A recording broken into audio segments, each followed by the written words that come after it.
आज मेरा बहुत ही सौभाग्य है कि मेरे साथ में एक बहुत ही दिग्गज कलाकार हैं जिनका मैं बहुत ही बड़ा फैन हूं, रघुवीर यादव जी। यहाँ पर रांची में हम लोग इस वक्त हैं second Jharkhand international film festival, जहां पर उनकी film black board versus white board को अवार्ड भी मिला है और बहुत ही ईगरली अवेटेड फिल्म है। उसके बारे में हम लोग बात करेंगे। बहुत बहुत स्वागत आपका बॉलीवुड हंगामा पे पहली बार। शुक्रिया जी, बहुत बहुत शुक्रिया। रघुवीर जी, अगर आप ब्लैक बोर्ड वर्सेस कार्डबोर्ड के बारे में बताएं तो कल रोहित ने जब इसको इंट्रोड्यूस भी कराया तो उन्होंने कहा कि बहुत ही खूबसूरत फिल्म है and I am personally looking forward to it.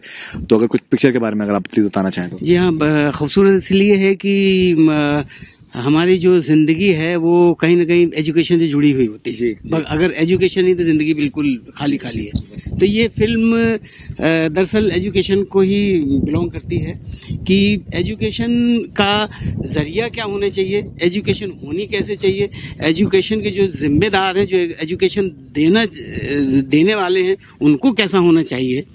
क्या है कि एजुकेशन एक तो खास तौर पे छोटे तबकों में, कस्बों में, जहाँ भी एजुकेशन की जब बात आती है तो चाहे वो टीचर हो, चाहे वो पेरेंट्स हो, कोई भी हो, वो बड़ा एक बोरिंग सा कि ये इतने 10-12 साल अभी एजुकेशन में निकालने पड़ेंगे, जबकि जिंदगी के वही 10-12 साल होते बहुत अहम होते हैं। बिल्कुल कि अगर आपका एजुकेशन सही तरीके नहीं तो पूरी जिंदगी खाली खाली हो जाएगी। फिर आप भटक जाते हैं, फिर आप कहीं कुछ भी उल्टा सीधा काम करने लग जाते हैं।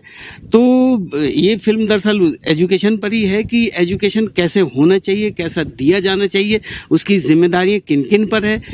जिम्मेदारी किसी एक पर नहीं है, ना सरकार की जिम्मेदारी है, माँ बाप की भी जिम्मेदारी है उसमें। और सरकार की तो है, माँ बाप की भी जिम्मेदारी है, बच्चों की भी जिम्मेदारी है, टीचर्स की भी जिम्मेदारी है, स्कूल की भी जिम्मेदारी है।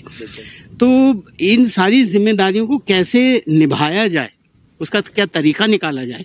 एजुकेशन ऐसा नहीं होना चाहिए कि बच्चों को बोरिंग लगने लग जाए। तो ये टीचर की जिम्मेदारी होती है कि इस तरीके से अपना अंदाज निकाले कि बच्चों को मजा आने लगे। क्योंकि मुझे याद है कि जब मेरा जब ये एजुकेशन का दौर गुजर रहा था तो कुछ टीचर मुझे अच्छे लगते थे, कुछ नहीं अच्छे लगते थे। अब दोनों की वजह थी कि इतना मजेदार तरीके से पढ़ाते थे कि गणित भी पढ़ाते तो बड़े मजेदार तरीके से पढ़ाते थे,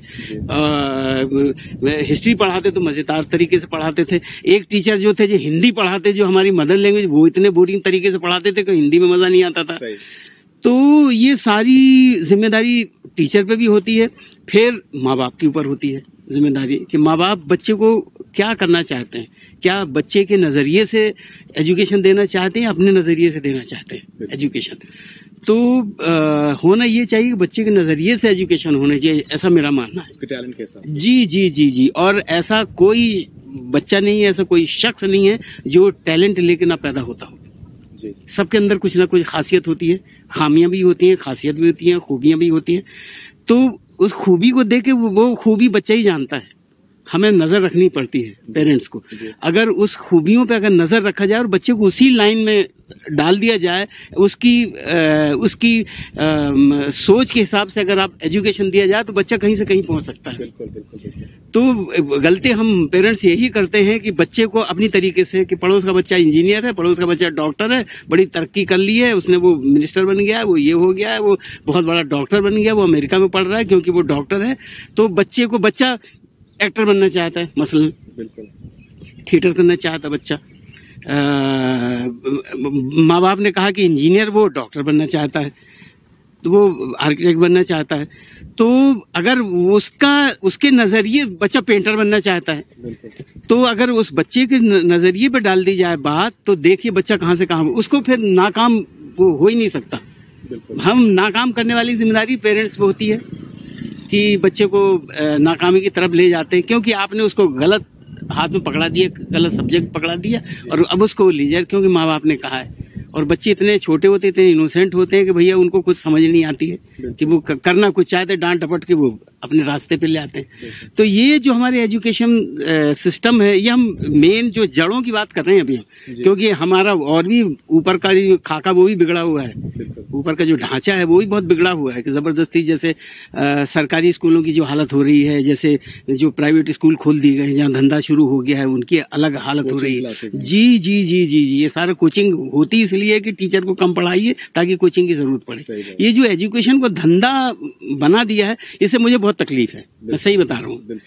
क्योंकि एजुकेशन तो जड़ है भाई, इंसानियत की जड़ है, वहीं से तो आदमी बड़ा होता है, वहीं से तो सीखता है।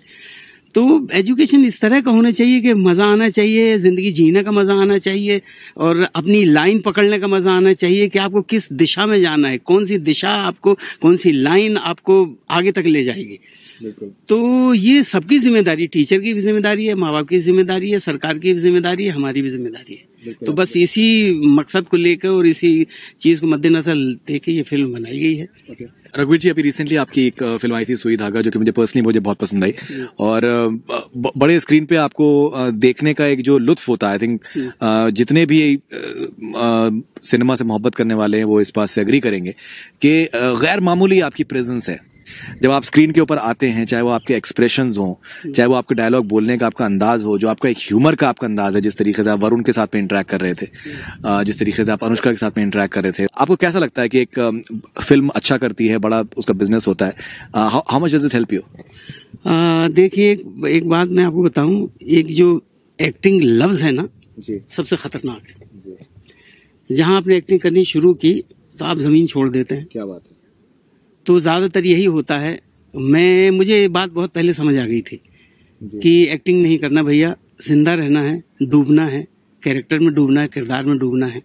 अगर वो आ गया तो फिर और चीजों पे तवज्जो देने की जरूरत नहीं, फिर आपके हाथ पैर, आपकी आवाज, आपका सब कुछ वैसे होने लग जाता है। आपको जो जिस फजा में आपको जीना का मौका दिया जा रहा है, तो वो फजा आपके साथ होती है, वो एटमॉस्फेयर आपके साथ होता है, वो कैरेक्टर आपके साथ होने लग जाए, खुद का कैरेक्टर आपके साथ हो जाता है। जैसे ही एक्टिंग करना शुरू किया सब छोड़ देते, फिर आप अकेले रह जाते क्योंकि आप एक्टिंग कर रहे हैं जी।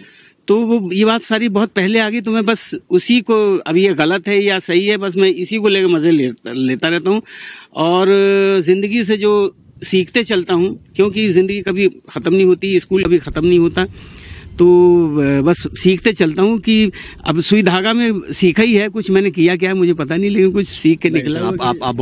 आप हम्बल हो रहे हैं। लेकिन शरद कटारिया मेरे आई थिंक मानना है कि बहुत अच्छे राइटर भी हैं और एक डायरेक्शन में उनका अलग किस्म की समझ है, उनको एक छोटे शहरों की उनको समझ है, उनकी पिछली फिल्म में भी हमने ये बात देखी थी। ऐसे डायरेक्टर्स के साथ में काम करने में जो कि जिनकी समझ हिंदुस्तान की जमीन से जुड़ी हुई है, आपको कुछ एडवांटेज होता है, कुछ आपको अपनाइयत फील होती है, आपको कुछ अंदर से एक ऊर्जा मिलती है? एक्चुअली ऐसे डायरेक्टर के साथ करने में कोई दिक्कत नहीं होती। हाँ, कुछ तो ऐसे डायरेक्टर बन गए हैं कि क्या है, डायरेक्टर बनने के लिए थोड़ी जिंदगियां देखना भी बड़ी जरूरी है। राइटर और जो डायरेक्टर होते हैं, इनकी एक बहुत बड़ी जिम्मेदारी है जिंदगियां। अगर आपने जिंदगियां जी नहीं है, जिंदगियां देखी नहीं है, जिंदगी को समझा नहीं है, जिंदगी के साथ रहे नहीं है, क्योंकि अपने अपने में जो रह के वो डायरेक्टर बन जाता है, वो कभी डायरेक्टर नहीं बन पाता। फिर वो अपनी तरीके से करवा लेता है, वो जैसे लोहार हंसिया ठोक ठाक के बना देता है ना कि ऐसे टेढ़ा करना है, ये करना है, फिर वैसी फिल्म बन जाती है। तो डायरेक्टर को जिंदगियों की समझ बड़ी होनी है, तो वो शरद कटारिया में है और कई ऐसे डायरेक्टर हैं जिनके साथ मैंने काम किया है। तो बहुत कहीं मुझे मशक्कत नहीं करनी पड़ी अपने आप को निकालने में, अपने आप को जताने के लिए, तो आसानी से चीजें समझ आने लगी। क्योंकि अगर किसी डायरेक्टर के साथ अगर आप बहस करना शुरू कर, बहस मतलब अपने कैरेक्टर के बारे में बहस, मतलब खामा खा के बहस नहीं, वो जो कैरेक्टर के बारे में, किरदार के बारे में अगर आप उनसे बात करना चाहो तो बता भी नहीं पाते। वो सिर्फ 3 बातें बता देंगे कि वो ऐसा करता है, फिर ऐसा करता है, उसकी उम्र इतनी है, उतनी है, क्यों भैया इतनी उम्र कैसे हो गई, कहाँ से आया वो, क्या है, क्या है, इसके माँ बाप कौन है, कहाँ पैदा हुआ, कैसे, वो अगर सारी बात जी तो ये कैरेक्टर के लिए सारे बैकग्राउंड जानना बड़ा जरूरी भी होता है। ओके, आपने जैसे जिक्र किया, आपने बहुत से आपने डायरेक्टर के साथ में आपने काम किया, अगर आप प्लीज कुछ नाम लेकर अगर हमें बताना चाहिए जो आपका अगर तजुर्बा आपका कैसा उनके साथ में रहा और क्या खासियत थी उनकी? मुझे ज्यादातर मजा ही आता है। वैसे अगर कोई जो डायरेक्टर नहीं उनके साथ भी मजा ही ले लेता हूँ, तो मुझे समझ में आ जाता है कि जो क्या नहीं है, जो करना चाहिए। मुझे प्रदीप कृष्ण के साथ बहुत मजा आया, जो मेरी पहली फिल्म मैसी साहब जो थी जी हाँ, वो श्याम बेनेगल के साथ बहुत मजा आया, शेखर कपूर के साथ बहुत मजा आया मुझे काम करके। और मेरे ख्याल ज्यादातर मजा ही आया। 2-4 ही लोग होंगे, तब उनके नाम ना लिए जाए तो ज्यादा बेहतर है कि जैसे आपने एज अ प्रोड्यूसर, आपने जैसे नुपुर आपके यहाँ पर प्रोड्यूसर, आई थिंक बहुत ही अच्छी प्रोड्यूसर हैं, जिस तरीके से उन्होंने फॉलो अप किया हमारे साथ में। आपने आमिर खान के साथ में आपने काम किया है, उनकी एटलीस्ट अगर 2 प्रोडक्शंस की बात की जाए, लगान और पीपली लाइव। पीपली लाइव तो इनफैक्ट जिस तरीके का आपको उसमें पॉपुलैरिटी मिली है, बिकॉज हर तरफ चर्चे थे उस फिल्म के और सारे स्पेशली मीडिया ने उसको बहुत ज्यादा उसको चर्चा में रखा। कैसा आपका तजुर्बा रहता है कि ऐसे अगर आमिर खान की बात करें, लगान और पीपली लाइव की बात? खान में एक्चुअली आमिर खान तो मेरी सारी लगाम छोड़ देता है वो पूरा, कि इसको जहाँ जाना है जाने दो इसको। तो वो भी एक ऐसा शख्स है कि पता नहीं क्यों इतना ज़्यादा यकीन करता है मेरे ऊपर। तो उन्होंने सारी जिम्मेदारी मेरे पे छोड़ दी, जैसा उनको करना हो करने दिया जाए, तो बस जैसा मैंने करना चाहा वैसा कर दिया है। इससे बढ़िया जी। ओके, एंड जैसे आपकी एज अ सिंगर भी आप आई थिंक कमाल के आप सिंगर भी हैं। आपने बहुत बड़े बड़े आपने कमर्शियल्स आपने किए हुए, कोका कोला का भी आपने कमर्शियल आपने किया है जो कि बहुत ज्यादा, पेप्सी का आपने किया था जो कि बहुत ज्यादा पसंद किया गया। और तो अपनी आपकी जो संगीत का आपकी जो एक रुचि है, आप लिखते भी हैं मेरे ख्याल से जी, तो उस रुचि के बारे में प्लीज अगर कुछ आप बताएं। एक्चुअली दरअसल मैं म्यूजिक से ही मेरा ताल्लुक रहा है, और जो भी करता हूँ म्यूजिक के जरिए। ये म्यूजिक ने मुझे रास्ता दिखाया, म्यूजिक मुझे बहुत सारी चीजें दे देता है, और मैं म्यूजिक ही करने के लिए घर से बाहर निकला था। ये एक्टिंग तो गले पड़ गई मेरे, तो बस उसे झेल रहा हूँ। क्या सर आप कैसी बात कर रहे हैं, because I think you are a legend actually. Television में भी आपने बहुत कमाल का आपने काम किया। आपका एक सीरियल जो आई थिंक इतने सालों के बाद भी अभी जिंदा है, मुंगेरी लाल के हसीन सपने। जब आप देखते हैं कि लोग उसको बार बार जिक्र उसका करते हैं, अभी स्मृति ईरानी जी ने उसका जिक्र किया कि जब राहुल गांधी के पोस्टर्स लग गए अमेठी में प्राइम मिनिस्टर के लिए, तो उन्होंने एक बयान दिया कि मुंगेरी लाल के हसीन सपने देखना। कैसे आप रिएक्ट करते हैं जब आप ये टर्म बार बार आप सुनते हैं? एक्चुअली ये जो सपने हैं, हम खास तौर पे मिडिल क्लास है, गरीब है, और तबका जो बहुत कुछ करना चाहता कर नहीं पाता, फिर वो सपनों में खो जाता है। तो जिस तरह वो कैरेक्टर था वो ये था, लेकिन वो कैरेक्टर करने के बाद आज मुझे लगता है कि हर शख्स बस यही है, कुछ ना कुछ सपना ही देख रहा है वो, चाहे वो बड़ा हो चाहे कोई भी हो, A to Z कुछ भी किसी भी उठा के लीजिए, वो बस सपनों में खो गया है आजकल पूरी। तो मेरे ख्याल से स्मृति ईरानी भी सपने ही देख रही होंगी, उनको भी वो भी कोई ना कोई सपना देख ही रही होंगी। ऐसा कोई भी बरक्स नहीं, उसके कोई हटके नहीं है सपने से। तो हम सब सपना ही देखते रहते हैं। तो वो इत्तेफाक से मेरे हिस्से आ गया वो मुंगेरी लाल के हसीन सपने, जबकि मुझे ज्यादा मजा जो आया वो मुल्ला नसरुद्दीन करने में आया जी। और वो अगर आप देख लिए जाएं तो वो भी एक, वो तो साकार सपने देखता था वो बंदे, जो वो सपने अपने नहीं देखता तो वो करके दिखाता था। वो शख्सियत को आप अगर आप बहुत करीब से अगर उस शख्सियत को समझ लें तो वैसा जैसा कैरेक्टर अगर आ जाए तो फिर क्या बात है। कोई इस वक्त देख रहा हो आपके फैंस दुनिया भर में, आप क्या कहना चाहेंगे कि दैट आपकी नजर में एक्टिंग क्या है, अभिनय आपकी नजर में क्या है, और क्यों उसका जरूरी है कि उसमें एक सादगी रखना? बिकॉज आपके अभिनय में हम एक जो सादगी देखते हैं वो एक गैर मामूली है। आप बगैर कहे भी आपके सिर्फ एक्सप्रेशन से आदमी जो है वो पूरा सिनेमा स्क्रीन जो है वो एकदम बिल्कुल ऐसा मैग्नेट के तरीके से हो जाता है जी। कबीरा दरिया प्रेम का, ऐसी इसकी धार, जो उतरा वो डूब गया, जो डूबा सो पार। भाई साहब, डूबने में जो मजा है ना वो कहीं नहीं है। तो मैं डूबना सीखा है, मैंने तैरना नहीं सीखा। मैं डूबने में बड़ा मजा आता रहता है, मैं डूबते ही रहता हूँ। तो जब मैं पारसी, आपको पता अंदाजा नहीं, मैं पारसी थिएटर में 6 साल में खाना बदोशों की तरह पारसी थिएटर मैंने किया है, जहाँ हम टेंट गाड़ लेते थे। वहाँ ऐसे ऐसे खलीफे हुआ करते थे, ऐसे ऐसे उस्ताद हुआ करते थे। मेरी तो जबान में बुंदेलखंडी हूँ, मेरे सा और शाह में फर्क नहीं मालूम था मुझे। मैं जब उन खलीफों के बीच में रहा हूँ 6 साल, तब मैं आपको एक किस्सा बता दूं कि जब मैं घर से भाग के आया था और मैं जब वहाँ उस कंपनी में मैंने पहले दिन शो देखा, तो मैं आया वहाँ उस कंपनी में, मैंने कहा मुझे काम चाहिए। तो उन्होंने कहा क्या करते हो? तो मैंने कहा कि मैं गाना गा लेता हूँ जी। तो उनका सुनाइए। तो उनको सुनाया, तुझको खुशियाँ मुबारक है दिलरुबा, हाथ मलकर मेरी जिंदगी रह गई। तो कहने लगे भाई गाते तो सुरीले, लेकिन तुम्हारा तलफ़ुज़ बड़ा खराब है। तो मैंने उनसे कहा जी तबले पे गाऊंगा तो ठीक हो जाएगा। तो मुझे यही समझ नहीं आता कि तलफ़ुज़, मुझे लगा तबले से कोई ताल्लुक होगा इसका जी, लेकिन वो सारे लोग हंसने लगे। तो जब हंसे तब बाद में उन्होंने बताया कि तलफ़ुज़ का मतलब उच्चारण होता है बेटा, ये होता है। फिर मेरी जिद, फिर मैंने उर्दू लिखनी पढ़नी सीखी वहाँ, और उससे अपना तबला या तलफ़ुज़ जो भी वो मैंने अपना ठीक किया। और वहाँ से मुझे बहुत सारी चीज़ें समझ आनी शुरू हुई कि आप ज़िंदगी भर सीखते रहिए। ये ज़िंदगी इतनी छोटी सी लगती है, बहुत कुछ सीखने के लिए, और ये सारी चीज़ें थिएटर में ही मिलती है। मैं तो चाहता हूँ स्कूल कॉलेज में भी थिएटर पढ़ाना बड़ा लाजमी, बहुत ज़रूरी है, बहुत ज़रूरी है, पढ़ाना चाहिए थिएटर। थिएटर से आप जो कर रहे हैं वो तो आता ही, आपको एक ज़िंदगी का जो सबक मिलता है थिएटर से, वो और कहीं किसी सब्जेक्ट में नहीं मिलता। सारे सब्जेक्टों की समझ थिएटर से आ जाती है।